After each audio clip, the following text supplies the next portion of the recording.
Freaky Friday, the pleasure entity. He sits alone in his room. The room is dark and silent, unaffected by any outside forces. He begins the practice of desensitization. Minutes prior, he had received a message notifying him of a large gathering tomorrow night at his friend's place. But this is no ordinary gathering, for he will receive the maximum amount of pleasure, stimulation, and incorporeal transcendence that mankind has to offer. He and his friends arrive at the party. It is a usual midsummer evening as people linger in and out from the house to the backyard. He grabs a drink from the punch bowl and proceeds to banter with a couple of the partygoers.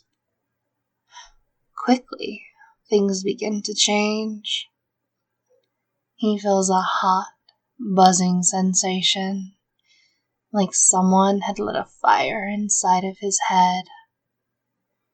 A girl brings him inside to the bathroom.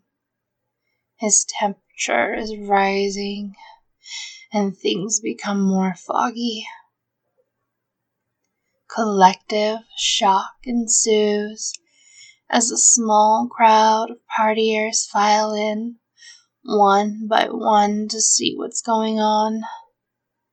He collapses to the floor. Soon after, everyone is sprawled along the bathroom floor in analogous positions. The collective hive mind ensues as the crowd begins to experience an indescribable pleasure phenomenon.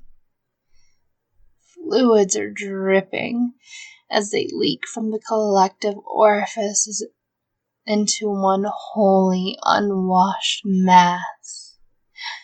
Individual consciousness is lost as overstimulation shears off vital signals. A continuous flow of diaphanous bodily substance seeps into the sensational organic mass that is not yet aware of its sentient capability. The buoyant pleasure blob begins guzzling, seething, and squirting as it awakens. A continuous scream of pain, pleasure, and hyper-consciousness begins for all eternity, for the hive mind has become one.